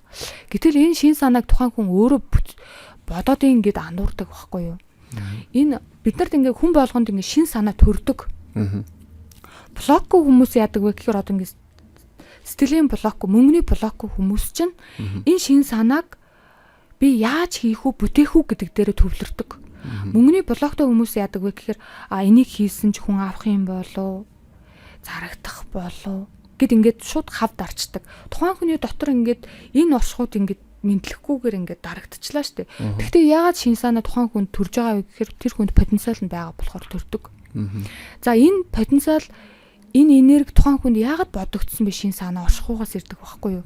Тэгэхээр энэ бусад хүмүүсийн амьдралд нь хэрэгтэй болохоор энэ хэрэгтэй тухайн хүмүүсийг хүсэж байгаа энэ энерги бол дараагийн потенциалтай хүмүүс төр шин санаа болж буудаг. Оршихуйд ийм хууль байдаг. Тэнгуудаа тэрийг хүмүүс ингэ бодоод идэг мөнгөний блоктой хүмүүс. Энийг чи нөгөө би бодсон. Миний бодлыг боддог. Үгүй байхгүй юу? Энэ мэдрэмж гэдэг чинь гаднаас орж ирдэг. Тэгэхээр шин санааг хэрвээ би эзэмшээд өмчлөх юм бол би тэрийг өмчлөөд энэ чинь болохгүй бүтэхгүйгээл би ингэ дотор ерөөсөө битэд хувиргахгүйгээр ингэ дарчлаа штэ. Тэнгуудаа энэ шин санаа таны дотор үлдээд тэр чигтээ энэ оршихуйд ирдэггүй бол биш байхгүй юу? Энэ шин санаа угаасаа хүн төрөлхтөнд хэрэгтэй учраас дараагийн хүн рүүгээ шилждэг ийм хуйлтай. Тэнгуудаа мөнгөний блокгүй потенциалтай хүмүүс энэ шин санаануудыг тэ нийгэмдэр ингээд бүтээсэн байдаг байхгүй юу? Тэгэхээр манайхан боддог. Би надаа ингээд гой шин санаанууд байдаг гээл яриад яваад идэг тэрийг ерөөсө хэрэгжүүлэхгүй. Энэ юу вэ гэхээр мөнгөний блок айгүй их байгаагийн шинж. Тэгэхээр ерөөсө шин санаа ороод ирэх юм бол ерөөсөө мөнгөний блокоо тайлж байгаа ч хамаагүй тэрийг хийх ёстой. Яагаад гэвэл оршихугаас ирж байгаа зүйл байхгүй юу? Би саяхан тэг юу үтсэн л дээ. Төгөөгээ залуу гэдэг чинь нэг айгүйх амжилт мөнгө зөнгөний тухай яриад залуу. Тэр төгөөгийн яг тэр яриад байгаа тэр баячуудын нөгөө эзэмшсэн байх хэвээр 21 юу гэх тэн дээр яг л яриад л ер нь нэг бол. Тэр талд хумсар те ер нь энэ мөнгөнийхөө юу ингээд блокийг тайлцсан байх хэвээр гэсэн утгатай юм ер нь яриад л. Тэгэхээр би яг бодсон байхгүй за гадаадын тэрбумтууд бол энийг бол яг л хэрэгэлдэм байна да ийм хөө арга техникийг гэл бодож лээсэн. Тэгээд ер нь одоо нөгөө нэг би заримдаа боддог байхгүй нэг тийм нэг баримт яваад байдаг шүү дээ ингээл яг хүнд нөхцөлд орсон хүнд нэг юм хий дүрсмөс харагддаг гэл те. Дууддаг мууддаг гэд. Тэнгүүд тийшээ нь явангууд нөгөө нэг гарцсан байдаг гэл те. Тэр магадгүй бас нэг далд хумсартай холбоотой зүйл бах те. Одоо ингээд бидний ингээд гацж байгаа байдал байгаа шүү дээ. Энд чинь ерөөсө хүн чинь сэтгэл готролд орох. За дампуурах, ажил үйлс нь бүтэхгүй ах, бүр ингэ шал дээр унах. Энд чинь нэштэй амьдралынх нь эргэлтийн цэг байдаг байхгүй юу? Яг энэ үед ингээ хүн ухаарад чадхал юм бол асар их потенциал хүч тухайн хүний дотроос гараад ирдэг. Эргэлтийн цэг эсвэл дээшээ явна эсвэл доошоо явдаг. Зарим хүмүүс ухаарч чадсан хүмүүс биш үү? Эргэлтийн цэг нь дээшээ яваад одоо өөрийгөө судлаж эхэлнэ. Аливаа юмыг харааг өнцгөөсөө харж эхэлдэг. Жишээлбэл өмнө нь ингээд бусдын аясаар бусдыгаа бодоод явж байгаад хэрвээ дампуурчвал ер нь яхаар би бусдыг би ч гэсэн хүн штэ. Би ч гэсэн хүртэх хэрэгтэй штэ. Би ер нь өөрийнхөө төлөө амьдрахгүй одоо ийм байдалтай алин болгон явах юм гэл ингээд ухаарчдаг. Ингэж ухаарал тэр хүн чинь өөрөө тэр амжилтыг бүтээхийн тулд өөрийгөө шинээр бүтээж эхэлдэг. Тэгэхээр зарим хүн чинь эргэлтийн цэг доошоо явдаг хүмүүс чинь нөгөө одоо ингээд донтолт руугаа орох, архит амхинд орох гэх мэтчлэн ингээд доошлждаг. Тэгэхээр эргэлтийн цэг дээшээ юу, доошоо юу гэдэг нь тухайн хүний өөрийнх нь ухаарч чадж байгаа байдлаас хамаардаг. Аливаа юмыг давах хэрэгтэй нөгөө даваагаа давах хэрэгтэй гэдэг шүү дээ. Тий. Тэгээд хүн яагаад тэгж уналт руугаа ордог вэ гэхээр хүний альва баялаг, эд баялаг, мөнгийг хүлээж авах сав нь бэлэн болоогүй байдаг байхгүй юу?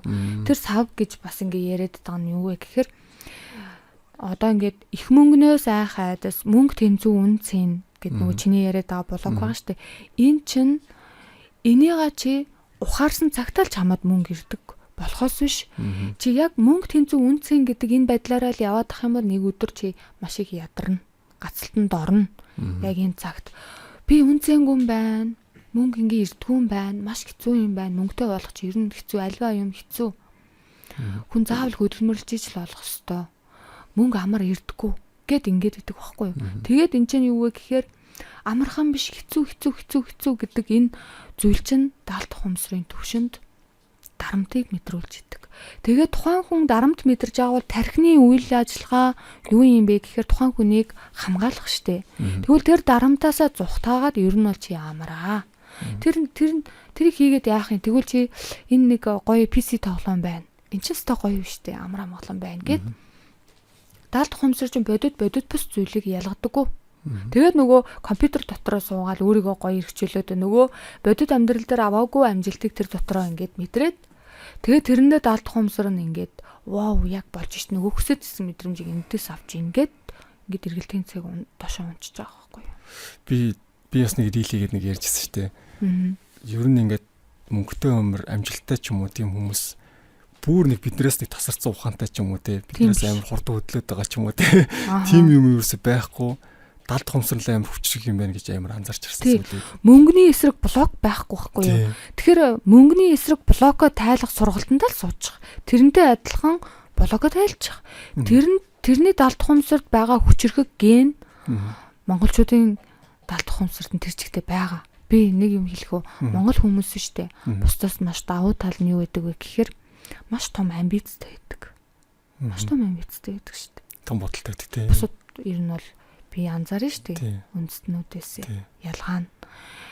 Угаасаа төрмөл тийм зүйл байдаг. Тэгээд тэр блокол тайлчих юм бол ингээд генерээ дамжиж ирсэн дайчин чанар байдаг. Аливаа юмыг тууштай байх чанар ингээд төрмөл өвдсөн байдаг. Тэгээд бас ингээд дасан цогцох чадварууд нь маш мундаг байдаг шүү дээ. Ер нь бол тэр блокол тайлцгаал юм бол амжилтанд хүрэхэр хүмүүс байгаа байхгүй юу? Мөнгөний блокыг ер нь заавал тайлах хэрэгтэй юм байлээ гэж би бодсон. Яа тэгэхээр яг мэдээж хэрэг ингээд мөнгө амжилтын хойноос явж байгаа янз янз ур чадвар эзэмших хэрэгтэй те. Гэхдээ тэрний нэг нь заавал мөнгөний блок тайлах сургалт юм билээ. Тийм мөнгөний блок тайлах хэрэгтэй. Тэр бүр айгу мэдэрсэн байна. Мөнгөний блок гэдэг чинь таны тархинд мөнгийг хаадаг, оруулахгүй байгаа эсрэг ихтгэл үнэмшлүүд байгаа. Маш олон зан төлөвүүд цуцсан байгаа. Энийг ингээ хүн чинь би чи мөнгөний блоктой юм байна. Нэг ойлгочлаа. Ингээд засрах байх гэж бодож ин. Тэгтээ ингэж засардггүй. Хамгийн гол нь хүн яагаад санснараа өөрчлөгдөж чаддаггүй байгаагийн шалтгаан нь даалт ухамсар чинь нэг л ингээд ихтгэл үнэмшлийг кодолж авсан бол тэрийг маш сайн хамгаалдаг байхгүй юу? Маш сайн хамгаалдаг. Тэгэхээр тэрийг чинь аргадан зөөлрүүлж тэр техникээрээ л гээд хувиргаж өгж байгаа байдал. Тий. Тэгэхээр ер нь бол мөнгөний блок сургууль чинь маш хямдхан баг шүү дээ. Тий. Тэг үнэхээр боломж байхгүй юу тий. Тийм боломж юм байлээ гэж би басан. Тий боломж хамгийн гол. Одоо бүр өөрийнхөө зүгээс заавал сууж үзтэл сургалт гэж би хэлмээр байгаа юм тий. Тэгээд ер нь хүн чи ер нь тэгээд яг нэг сэтгэлийн лаймт шүү дээ. Сэтгэл нь сэргэл байх юм бол уулыг эргүүлдэг. Усыг эргүүлж уулыг нураадаг те. Сэтгэл зүйн байхгүй бол нэг чигчлүүрч таадгүй гэдэг шиг л тэгээд тэрнээс айгүй хамаард юм бэлээ. Тэгээд та одоо нэг нэрээ энэ шинэ жилтэй холбогдуулаад нэг ивент зарлах чаа гэсэн шүү дээ. Та тэрний хатгаж байгаа мэдээлэл өгч нэ. Бид нар ингээд 2000 одоо 25 оныг дүгнээд 2026 оны одоо ингээд зорилгыг дэвшүүлээд тэр зорилго дундаасаа хүн тус бүр өөрийнхөө хамгийн чухал гэсэн 3 зорилгыг далд хумсарт кодлох ийм сургалт зохион байгуулах гэж байгаа. За энэ одоо бусад сургалтуудаас юугаараа давуу талтай бэ гэхээр тэр хүн үштэй зорилгоо ингээд жил болгон дэвшүүлээд идэг мөртлөө жил болгон нөгөөх нь хойшлогдоод идэх мөн үү? Тийм. За турна гिचээд турдаггүй, хоолны дэглэн барина гिचээд барьдаггүй. За фитнес тэгэж явна, тэгэж мөнгө олно гэд ингээд баахан ингээд төлөвлөсөн байдаг. Тэгтээ дараа жил нөгөөх нь ерөөсө биелэгдээгүй байж идэг тийм. Энэ юу вэ гэхээр зорилгын эсрэг блоктой. Далд хумсрын төвшөнд зорилгын эсрэг блок байхгүй. Тэгэхээр энэ сургалтанд бид нар яах ёстой вэ гэхээр тэр зорилгод хүрэх далд хумсрын төвшөнд саад блок байвал тэрийг тайлж өгнө. Тэрийг тайлаад тэгүнгуудаа яг зорилгоо ингээд кодлоод өчгөл юм бол тэгээд далд хумсрд нэгэнд суусан бол тэр нь заавал биелэгддэг байхгүй юу. Тэгэхээр манай сургалтанд орж ирэх гэж байгаа хүмүүсийг бид нар төрүүлж ингэж бүртгэж аваад нэг Telegram групп дээр далд хумсртаа яаж холбогдох уу? Яаж альфа, тархины альфа зон руу тета руу орох уу? Тэнгуудаа дараа нь ингээд бид нар блоко таньж тайлах гэж байгаа шүү дээ. Энэ хичээлүүдийг төрүүлж бүгдэнд нь заагаад өгчнө. Тэгээд тэнцэнэ ивент дээр ирж байгаа хүмүүс чинь шууд далд хумсртаа холбогдоод сурцсан хүмүүс учраас шууд блок руугаа ороод тэрийг тайлал тэгээд зорилгоо суулгах. Ийм гоё ивент болох гэж байгаа. Энэ ивентийн бас нэг давуу тал нь юу вэ гэхээр нөгөө саунд терапитай хамт явах гэж байгаа. Тий, амьд хөгжим байгаа шүү дээ. Маш олон гоё хөгжим байл шүү дээ. Тий, амьд хөгжим хүнийг одоо тэр тета хийлэн гэж хэлдэг юм биш сүүлийн үеийн одоо ингээд эмчилгээ болж байгаа юм. Тэр маань илүү одоо тархийг илүү амрааж агаад далд хумсрын гүн рүү орох гэж байгаа байхгүй бид нар. Тэгээд энэ хоёр ч ингээ хосолж байгаа болохоор үнэхээр энэ удаагийн сургалт маань гоё болох байхаа гэж бас маш том юм хүлээлт байгаа. Тий. Тэгээд ноётлонгийн миний яг энэ сургалтын дээр суусан хүмүүс бол зорилгоо ингээд 60%, 70%, 80% биелүүлсэн байна. Бид нар ингээд дэвтэр дээрээ тэмдэглэсэн байгаа шүү дээ. Тэрийг уншаад үнэхээр ингээд 80% биелсэн байна. Би энэ жил ч гэсэн ингээд суун гэдэг даа хүмүүс ч ер нь бол маш их байгаа. Гайхалтай тэр бол бүр маш гоё ивент болох байна. Тэгээ би бас өөрөө ингээд би чамд хэлсэн шүү дээ. Багштайгаа хамт суугаад. Тэгээ багш маань ерөөсөө зорилгоо дэвшүүлэхдээ Lexus 600 далд хумсртаа кодлсон байхгүй. Тэнгуудаа би одоо ингэ чухал юм 3 юм байгаа гэд. За ер нь бол багштай хамт Lexus 600 гэд өөрөөгөө кодлж игээд дураагаад Lexus 600 гэд ингээд кодлсон чинь багш маань машин аваад би сарын дараа авсан байхгүй. Тэгээ үнэхээр би тэрийг авъя гэж бодоагүй. Гэхдээ би Lexus 600 аваагүй би Land 300 ZX авсан байхгүй. Тэгэхээр би ингээд гайхсан. Ингээ харсан чинь яг багшийн машинтай төстөө. Тэг үнэхээр ингээл бэлчтэй юм байна гэд итгсэн ш. Тэнгуудаа би чинь ингээд угаасаа ингээд урам зориг орцсон. Тэг ер нь бол амар супер техник ээ. Бид үзэж байгаа хүмүүс бас л ойлгохгүй байгаа байх та. Тэг дахиад хэлмээр нь ер нь бол хүний далд хомсор бол асар их хүч нөөцтэй юм байлээ. Би биш тэ тэрийг ерөөсөө ингээд надаас нэг их хүч гараагүй байхгүй. Одоо ингээд бууна чи анзарч байгаа. Би нэг хүч гардггүй шүү дээ миний ажилд. Тэ. Одоо 12 сарын цаг маань ингээд дүүрсэн. Одоо ч цаг авъя гэдэг хүмүүс маш их байгаа шүү дээ. Ерөөсөө би цаг аваараа тэгэрэг гэж хэлдэггүй. Оочр айгу их байна. Үрдүн байгаа болохоор тэгж л да. Тэгээд ерөөсөө юу вэ гэхээр эн чин би чин мөнгөний блоко тайлцсан байгаа байхгүй. Яг үнэндээ. Өмнө нь би ийм байгаагүй. Үнэ хэлэхэд би ерөөсөө хажуу өрөөндөө гээд нүгэд амьдарч исэн хүн байхгүй юу? Хажуу өрөөндөө амьдарч исэн. Тэгээ би энэ өөртөө маш их блоко тайлсан хүн байгаа байхгүй. Би өмнө нь маш их блоктой хүн байсан байхгүй. Тэгэхээр энэнийг би болохоор үнэхээр үрдүн байдсан байна. Тэгээ оршихуун өөрөө ингээд өгдөм байна гэдгийг ойлгосон. Өнөөдөр яг үнэндээ би маш их тэгж бас ингээд хөдөлмөр ингээд хийгээд ингэж бас бодохгүй байгаа. Би зүгээр бусдын адилаар яваад байгаа. Тийм шүү. Бусдын гадаад адилаар бол зарим залуучууд бүр үнэхээр их хүлсээ гаргаж байгаа шүү дээ. Аим. Би бол ингээд мэднэ. би болохоороо ингээд штэ. Зүгээр л ингээд өглөө ингээд 10 маруу гээл босоод хүмүүсээ дандаа 2 цагта тавьчихдаг. Тэгээ 2 доо нэг хүний авснаа 5 цагта нэг хүний аваад тэгэл болчихсон байхгүй. Би яг наадсан байснаас нэг үг хэлээ заа. Гадаад улнаас нь байсан шүү дээ. Үнэхээр их хүлсээ гаргаж тийм үнэхэрийн зовж мөнгө олдог. Гэтэ тэр нь үнэхээр хангалттай байдаг заа. Бүрхчнээ олон жил ажиллаач байр хураагааг хүмүүстээ зөндөө байгаа миний таньдаг хүмүүс. Тэгэхэд над ч сектор блок байсан юм нэр. Тэрийг би тайлсаж баярлсан тий. Тэр нөгөө нэг амар зовж иж мөнгө олдог гэдэг блок бүр надад бүр яг байсан. Би бүр ингээ нөгөө нэг гадаадас ирчээд би энд ажиллаад компьютерийн ард суугаад ингээ мөнгө олж би бүр өөртөө чадахгүй шүү дээ. Би ингээл мөнгө олчих юм ингээ бүр гайхаад ингээ. Бүр нэг тархиндаа суудсан байсан бохоо гэд маш их зовж л мөнгө олох хэрэгтэй гэдэг тийм бүр инстинкт суудсан цаа. Тэгээ юу гэх юм бэ? Тэгээд яг л тэр маань ингээ байгаад гэсэн мэлээ. Тэгээд яг л тэрнийхээ дагуу яваад иддэг. Тэгэл их зовж л мөнгө олоод иддэг тий.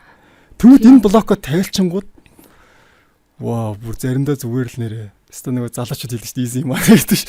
Ингээд шал өөр төвшнөр ороод ирд юм лээ. Тэгээд ингээд би маш олон ингээд бизнесмен бизнес хийдэг хүмүүстэй ингээд ер нь харилцдаг байхгүй нөгөө бас реклам гэл явж байгаа шүү дээ. Тэнгүүр чинь үнэхээр итгэхгүй нэр тэр гадаад байгаа найзуудаа заримдаа би хэлдэг байхгүй. Ирээ Монгол зүгээр л нэрээ зарим хүмүүс аз жаргалтайгаар мөнгийг олох боломжтой. Тэгээ аз жаргалтайгаар олох боломжтой. Би та нарт нэг ялгаа хэлэх үү? Даалт ухамсартай кодлсон зүйл бол хүн хөдөлмөрлж байгаа ч гэсэн ядарсан мэдрэмж авдаггүй. Энэ даалт ухамсар бидний амьдрал хувь заяаг 96% ингээ өдөртөө даваа явчихдаг байхгүй. Хүн ухамсартайгаар хийсэн зүйлд маш их ядардаг, энерги гардаг. Жишээлбэл биш үү? Миний даалт ухамсарт гэр цэвэрлэх нь миний дургүй ажил байвал залхуураад намайг даалт ухамсар маань өдөртөө дагаа. Энэ бол нэг үйлдэл байхгүй юу? Тэгснэ заавал цэвэрлэх ёстой гэд би ухамсартайгаар гэрээ цэвэрлэвэл би ууртай маш их хэцүү хийдэг нөгөө ажлыг. Тэгмүүдээ би энийг ингээд даалт ухамсарын төвшөнд хувиргаад өчгөл юм бол даалт ухамсартай гэрээ цэвэрлэх нь маш гоё болгоод өчвөл энэ чинь ерөөсө гэрээ цэвэрлэх нь миний хувьд маш амархан болчдөг байхгүй юу? Ийм ялгаатай. Тэгэхээр альва үйлдэл, альва зорилгод хүрэх, альва мөнгө олохын эсрэг хэрвээ блоктой байвал бид нар ингээд зайлшгүй амьдрахын тулд мөнгө олоход ухамсартайгаар тий ингээд ажиллаад ингэж тах юм бол даалт ухамсар тэрний эсрэг блок байх юм бол энгийн хүний ялгаруулдаг энергиэс 3-4 дахин энерги шаарддаг. Тэгэхээр ч бүр улам тий тэр хүний потенциал хаагддаг шүү дээ. Хиймээргүй хоошоо татаад тэр хүн заавал хийнгээд ингэ тэрсэлтэй байгаа байхгүй юм. Энэ хоёрыг чинь ингээд яг нэг төвшөнд байлгаад хүчгэл юм бол тэр хийж байгаа ажлууд нь маш амархан санагддаг. Тий. Сэтгэлийн хувьд бол дарамтгүй байдаг байхгүй юу? Потенциал ч нэмэгдэн тий. Бүтээмж нэмэгдээд явчин тий. Тий. Одоо ингээд би нэг боддог байхгүй. Би жоохон нөгөө залхуу хүн байхгүй юу? Залхуу ерөнхийдөө ингээл урсгалаараа. Манай нөхрөө бол маш их нөгөө ахуйн хөдөлмөрч хүн байхгүй юу? Тэгээд манай хүн битээр ингээд чиний над биеийг чинь миний толгойг ингээд нийлүүлж өстой болох гэдэг ингээд бодоод идэх байхгүй. Манай хүн чинь яг нөгөө ийм схемээр ажилтдаг хүн. Заавал энийг ингээд хийх ёстой гэл нөгөө ингээд төлөвлөгөөтэй тэр үгээр ингээд өглөөнөөс шөнө хүртэл ингээд тууштай тэгэж ажилтдаг хүн байхгүй юу? Хэрвээ би тэгэж ажилсан бол гэж би бодоод байгаа байхгүй. Надад миний даалт ухамсар тийм юм байдаггүй байхгүй. Ингээд өөрийнхөө нөгөө тааваар ажилтдаг. Ажил хийвэл хийхгүй бол тэр өдрөө ингээд хүмүүсээ ингээд хаашлуулаад тэгээд идэг байхгүй юу. Тэгэхээр ерөнхийдөө ингээд даалт ухамсарт ингээд аливаа юмыг зөв кодлоод дээрээс нь тухайн хүн тууштай байх юм бол үнэхээр том амжилтанд хүрнэ. Тэгээ монголчуудад миний ингээд анзаарсан зүйл бол ер нь тууштай хүмүүс гэдэг. Яаж ч жагаал тууштай байх ёстой гэдэг ядаж ойлголттой байдаг. Даалт ухамсарт нь нөгөө ингээд ажил зорилгот хүрэх мөнгө олохын эсрэг програмтай байсан ч гэсэн ухамсараараа ер нь бол би амжилтанд хүрэх ёстой, тэгэх ёстой гэдэг ойлголт бол заавал хамт байгаад идэх байхгүй юу? Одоо энэ тэрбумтууд ч юм уу одоо нэлээд том бизнес янз янзын бизнес хийдэг ингээд найз ч юм уу хүмүүс байлаа гэхэд яг их ярьдаг байхгүй ингээд тодорхой хэмжээний орлогын түвшинд өрчөнгөтэй гацчихдаг. Яг хүсэл мөрөөдөл нь магадгүй ингээд тэрэндээ хөрөнгөтэй цаашаа ингээд ахихаа болоод гацаад нэг гэж байгаа байхгүй. Тэр мөнгөний блок сургалтанд сууснаа тэр бол одоо яг зөв асуулт асуулаа. Ийм хүмүүс штэ даалт ухамсарын төвшөнд өөрийгөө батлан харуулах зорилготой байхгүй юу? Тэр амжилтандаа би яг хүрчүүл яг гоё болох гээд байна. Тэ үнцэн. Тэнцүү магадгүй. Тэгээ тэрэндээ хүрчээд далд хумсрын түвшинд тэр зорилго нь биелэгдсэн учраас эргээд нөгөө энерги гарахаа болчдөг. Гацалт орчиж тийм. Ингээл гацалт орчдөг гэсэн үг.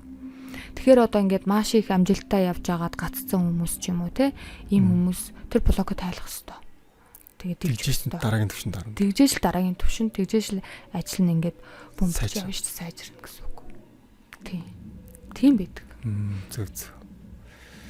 За тэгэд өнөөдөр хоёлаа бас нэлээд удаа суучлаа те. Яг ярих гэсэн сэдвүүдээ бас өнөөдөр ярьж чадсангүй. Гэхдээ дараад хоёлаа угаасаа бас гэрийн подкастн дээр угаасаа part 2, part 3-гоо зөндөө байна бах тий. Ер нь мөнгөний блогыг нэлээд олон удаа ярих хэрэгтэй юм шиг байна. Харин тий энийг нэлээд олон ярьж хүмүүс ойлгох юм шиг байна. Би тэгж одоо нэг хүмүүс ойлгоогүй блог тий. Цааш тэгээд нэрээ нэг би бас нэг юм болсон шүү дээ нөгөө мөнгөний блогторч нэг далд хумсартайгаа холбогддог хичээл байгаа шүү дээ. Тэгээ нөгөө нэг далд хумсартай холбогдож даалгавар өгсөн шүү дээ. Тэгээ тэн дээр чи би нөгөө нэг анх удаага нөгөө амьдралдаа анх удаа далд хумсартай холбогдож үзэж байгаа юм чинь нөгөө цочоод гайхаад тийм үзэгчтэй ингэ нөгөө нэг ярьж хад сонсож байгаа хүмүүст ярихад нөгөө нэг тэр чи нүдэн ханиулаад ингэ холбогдож байгаа шүү дээ.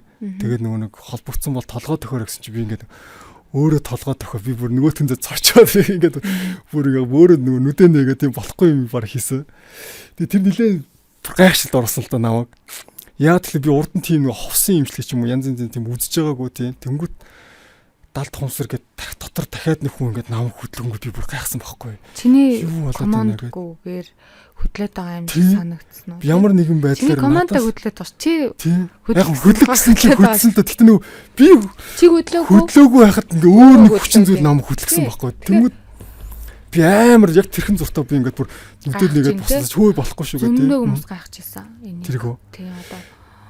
Яагаад ингээ хөдлөөд ингээд яг одоо хийж үзүүлж болох уу? Болно шүү дээ. Тийм би одоо бол арай гайгүй байх л та. Яах бол би амирхэр цочсон тийм. Дараачийн холбогдлоо би гайгүй байсан л та тийм. Тэгэхээр хоёул энийг бас нэг үзэгчдэд яг холбогдоод үзүүлчихье гэж бодож байна. Сонирхолтой байх бах тийм.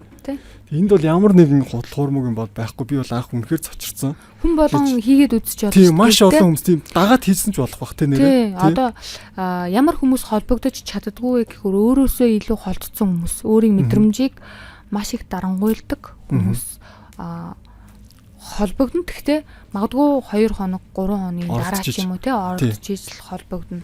Тийм энэ бол үзэж байгаа хүмүүсийн баг 50-аас илүү хүн шууд холбогдож чадах байхаа. Ер нь бол 70-аас их нь холбогдох. Ер нь бол шууд холбогдож. Шууд холбогдсон юм байл шүү. Дагаад залуучууд бол холбогдчихдгийг. Жохон нөгөө настаа хүмүүс байдаг шүү дээ өөрсдөө нөгөө сонсохгүй тэр хүмүүсийн нэг үеийн тим юм билэ. Тэр хүмүүсээ холбогдоход жохон уддаг. Тэ?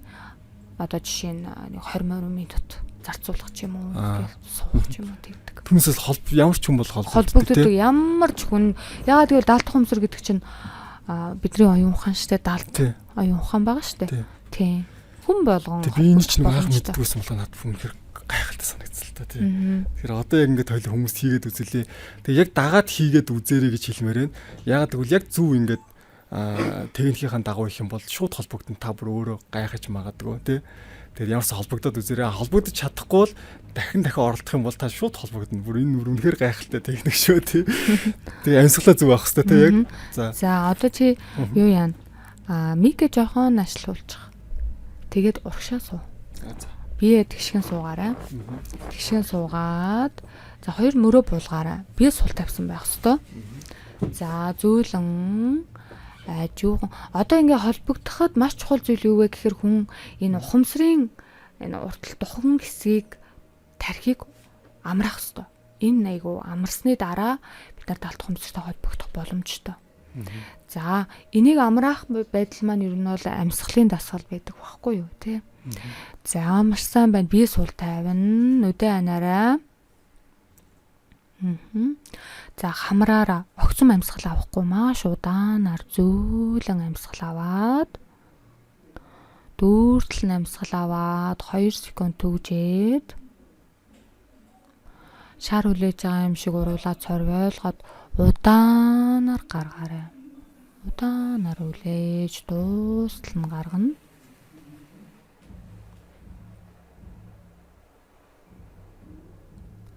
Маш сайн байна. Дахиад зөөлөн гүнзгий амьсгал аваарай.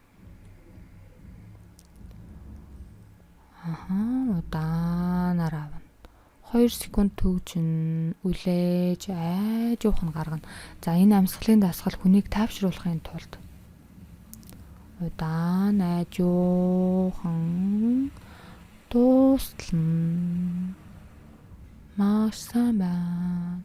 За дахиад амьсгал авмаар байгаа үед авдээ шүү. За юу амьсгал яг авмаар байгаа үедээ зөөлнөр дүүртлэн удаан аваад 2 секунд төгжээд ажуугна.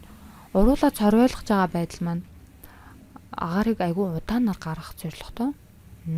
Сорвойлгоод лав үлээж байгаа юм шиг удаан. За энэ үед хүн айгүй сайн тайвширдаг. За одоо хэлээрээ миний дотоод дал тухамсар минь. Дотоод дал тухамсар минь. Ил ухамсарын төвшөнд надтай холбогдохыг хүсвэл надад дохио өгөөрөө. За тодорхой дохио хэлж болно. Урагшаа хойшоо савлуулаарай гэд. Намайг урагшаа хойшоо савлуулаарай. Ингээл савлал хэлдэг. Энэ бол чи бие суул тавьж байгаа тий өөрөө хөдлөөгүй мөртлөө ингээ өөрөө хөдөлчихөж байгаа. Цаанаас даалт хумсар даалгавар ангуудаа тухайн хүний ингээ хөдөлгөж байгаа байхгүй. Тэгэхээр за даалт хумсартаа талархаа нүдээ шууд ингэж нэхгүй шүү. За миний дотоод даалт хумсар минь. Талархъя. За ингээ өөрийгөө тэрээ жоохон суугаад нүдээ нэгээрээ. За маш сайн байна. Хин чи нөгөө сандлаа түшсэн байна. Урагшаа хойшоо гэвэл сандлаа түшихгүйгээр холбогдсон шүү. Тэгшхэн суу. Ингээд эсвэл босч байгаа тийгээрээ. Маш сайн байна. Ингээ холбогдсон тий.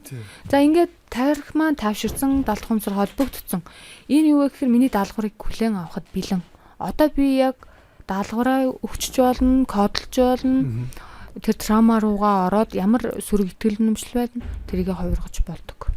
Йоо би одоо үтсэн мөртлөөс сандарч шít бас бүр ингээд хэлэнгүүт сүүлгүй яг бүр хүчтэй хөдөлгөөд хэлж бүр ингээд. Тий. Тэгэхээр ингээд үзэгчид өөрсдөө гэртээ ингээд туршилж үзэж болно.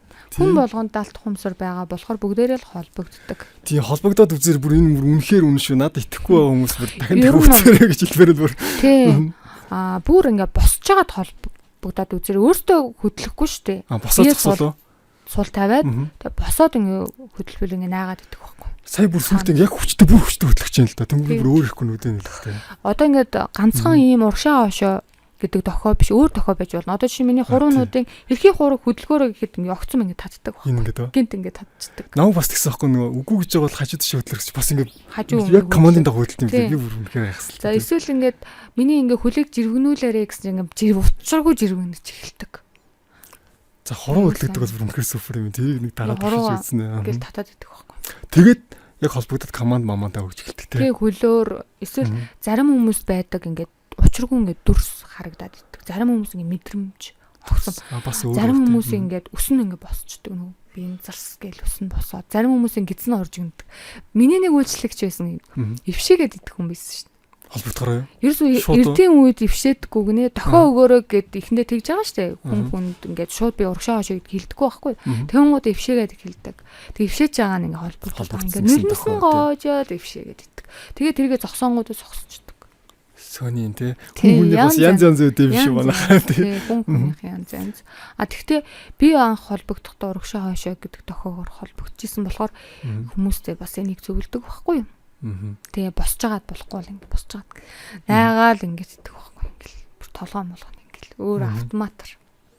Харин үнэхээр сони юм билээ ингээд яг сая би яг анзаарчлаа сүүл рүү бүр яг хүчтэй хөдлөх гэж хэлж байгаа байхгүй. Тэнгүүд сая би нүдэн нэчлээ л дээ.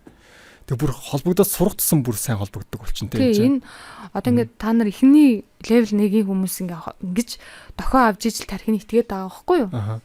Тэгжээж л холбогдож орж байгаа. Дараа нь энийг чинь зүгээр л далд хумсарч байна шүү дээ та нарыг. Уус байнгын холбоотой бид нар. Байнгын холбоотой.